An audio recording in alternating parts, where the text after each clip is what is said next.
to the NBA draft lottery, right?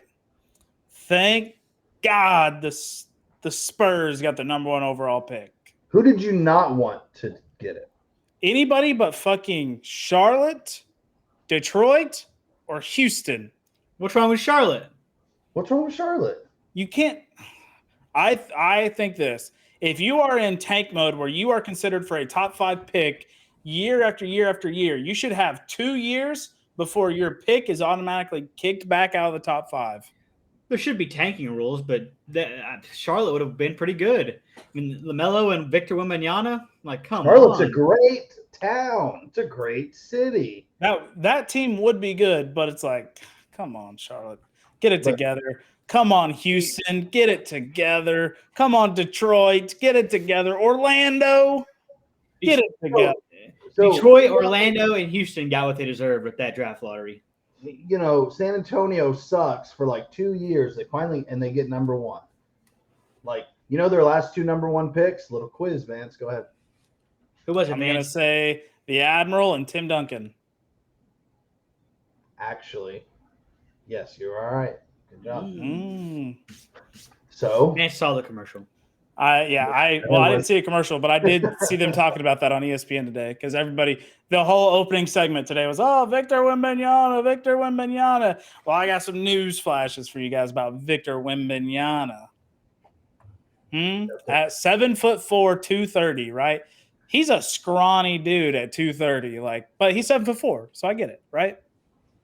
Big, tall, handles like Kevin Durant. Dude can shoot lights out. Have you seen his hand around a basketball? It's like me holding a baseball almost. It's kind of freaking wicked to see.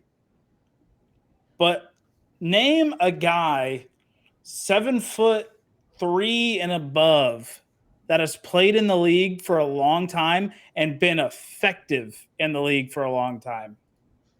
Shaquille O'Neal. He's 7'2". Boban Marjanovic. You said 7 what and above? I thought you said 7'3" and above. Oh, I think Shaq technically qualifies at 7'2", but I think he's 7'1". Yao Ming. Boban, I said effective. Somebody who can go in that's like, this is my franchise guy. Name a franchise guy. Yao Ming. 7'3" and above. Yao Ming. How many years did Yao play in the league? About 2. No. Yeah, not enough. He played more than 2. He played more than 2. Not enough to make a difference. I mean, Yao Ming actually did make a difference, fans. I don't know what his stats were, but he just got. He was 2. The Rockets won championships with Yao Ming. They were effective. They won championships. You said effective. You didn't say we're like one shit. But Yao Ming was not effective for a long time. Yao Ming's prime was legit 6 years. That was it.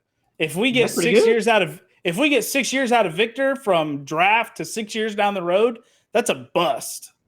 That's an automatic bust. This dude is the highest praised prospect since LeBron James. And people are saying he's even bigger high praise, which I don't think so, because this dude wasn't gracing the front of magazines at the age of 13 the way LeBron James was. I'll give you a catalyst for a team that's 7'3" and taller.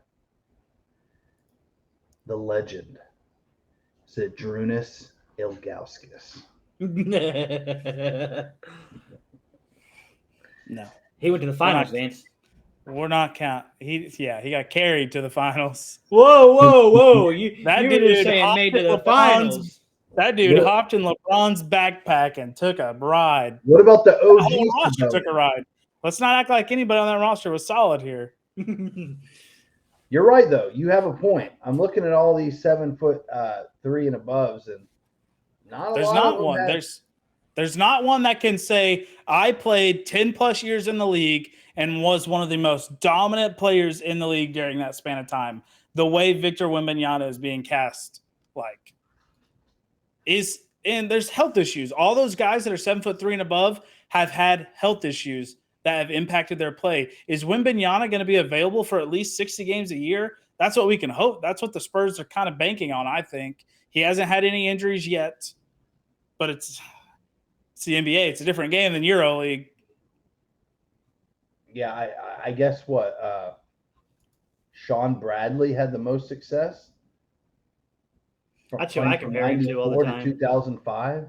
That's who I compare him to all the time. But 1996. if you're the he's the best Spurs, blocker. But Sean Bradley wasn't really like a shooter though. Like if you're the Spurs, you can't really not take the chance on Wembanyama.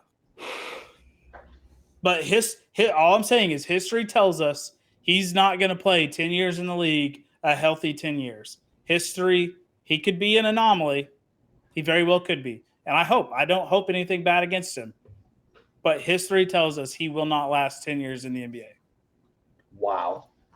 That's a bold statement. But, I mean, what do you guys think? Seth, what do you think about Victor Wembanyama? Is this dude as generational as people are saying? I don't think so. I think he's got the handles. He can shoot and all this stuff, but longevity issues, obviously, like you've said it. It's one of those things where you're like, wow, this dude's the tallest we've seen that can handle the ball. Yeah, cool. That's great. Do you have to be 7 foot something and be able to handle the ball? No, you're gonna get a swipe from you, I guarantee. KD's probably the one that like made being 7 foot tall and like dribbling like that effective, right? Have you seen anybody since that could ball handle like KD and score like KD before KD? I don't think so. Are you going to see the next KD coming up that's taller? No, I don't think so. I think he's right where he needs to be. KD like is his height, and he revolutionized being able to dribble at that height. And there's not another scorer on the planet like Kevin Durant. I mean, that's just a fact. Wembanyama is not going to come in and be the greatest scorer the NBA has ever seen, regardless of if he steps out to the three-point line, inside mid-range pull-up, which KD loves to back down mid-range pull-up. So that's what everybody's saying. He's going to be like KD. I don't see it. You can shoot, like they're saying his shooting ability is unmatched. Yeah, I can shoot over everybody, but like Steph Curry gets wide open and he's 6'3", 6'4". So it's like, yeah, you don't need to be 6'5" to shoot in the NBA. There's plenty of ways to get a shooter open.